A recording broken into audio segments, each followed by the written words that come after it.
ముఖంలో నవ్వు చూసిన తర్వాత, ఆనందం చూసిన తర్వాత తిరిగి హైదరాబాద్కు వచ్చా. ఆ రోజు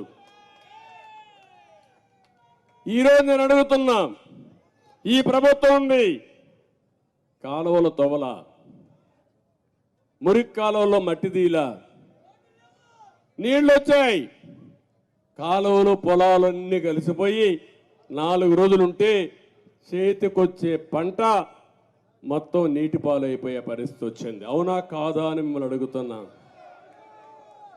ఇది ప్రభుత్వ వైఫల్యం అవునా కాదా అని మిమ్మల్ని అడుగుతున్నా. ముఖ్యమంత్రి వస్తాడు, హెలికాప్టర్లు తిరుగుతాడు.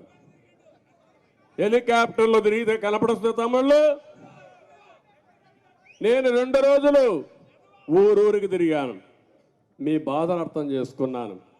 కానీ ఓసారి బాధ, నిస్సహాయ స్థితి, ఏమీ చేయలేకపోయానని బాధపడ్డాను తప్ప, అదే తెలుగుదేశం పార్టీ అధికారంలో ఉంటే మీ ముఖంలో ఆనందం చూసే వరకు మీ దగ్గర నేను ఉండేవాడిని, చేసేవాడిని.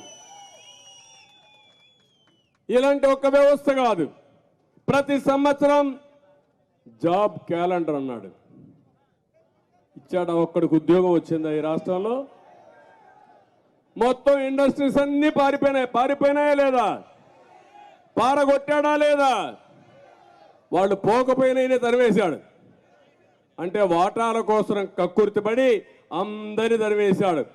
ఈరోజు నేను ఒక న్యూస్ చూశాను, విశాఖపట్నంలో గాదిరాజు ప్యాలెస్, ఒక అతను ముచ్చటపడి మంచి ఇల్లు కట్టుకున్నాడు. మనం కూడా కట్టుకుంటామా లేదా? కష్టపడినాక డబ్బులుంటే ఇల్లు కట్టుకుంటాం, ఇంకా ఎక్కువ డబ్బులు వస్తే ఇంకా దాన్ని కొట్టేసి మంచి ఇల్లు కట్టుకుంటాం. మన పిల్లలు సంపాదించి బయట నుంచి పంపిస్తే ఇల్లు కట్టుకుంటామని చేస్తాం మనం.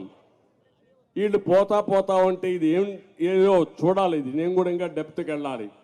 పోతా ఉంటే ఆ ఇంటి మీద ముఖ్యమంత్రికి కన్ను పడిందంట. ఇంకా అయిపోయింది ఆ పని. ఆ ఇల్లు మాకు కావాలని వీళ్ళు ముచ్చటపడ్డారు కాబట్టి ఆ ఇల్లు కావాలన్నారు. ఆయన అన్నాడు, నేను ఎందుకు ఇస్తానయా, నా ఇల్లు ఇది అన్నాడు. అంటానే ఏం చేశారు తెలుసా? ఎప్పుడో ఇది ఉందని 22A కింద పెట్టేశారు. ఇప్పుడు రికార్డులు చాలా స్పష్టం తమ్ముళ్ళు. మీ భూమి మీద అవునా కాదా దినాము చెక్ చేసుకోవాలా మీరు ఇంక రాబోయే రోజుల్లో. ఎందుకంటే ఈ కాంగ్రెస్ దొంగలు ఆ రికార్డులో ఏమక్కర్లా, ఈ భూమి 22Aలో ఉంది అంటే ఏంటి? ఇది ప్రభుత్వ భూమి.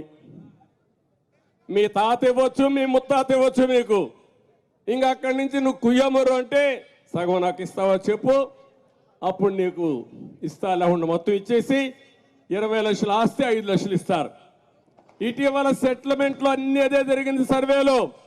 మీరు ఒక విషయం గుర్తుపెట్టుకోవాలి, ఇప్పుడు ఓటర్ దొంగలు కూడా వచ్చారు. మీరు బతికుండగానే మిమ్మల్ని చంపేస్తున్నారు.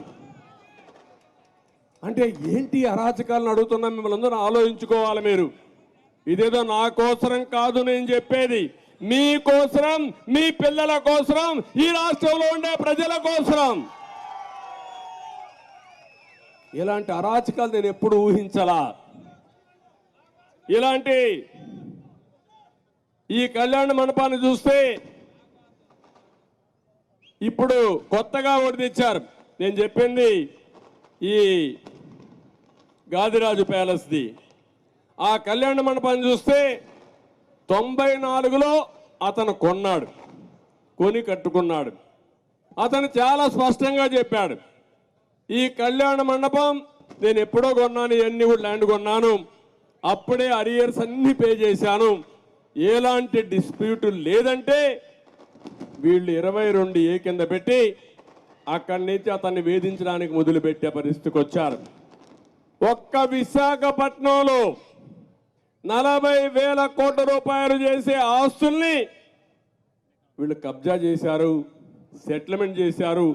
గొంతు మీద కత్తి పెడతారు, ఇస్తావా సస్తావా. అదే జరిగింది. ఇప్పుడు మీరు చూశారు, ఇతన్ని ఎవరైతే మన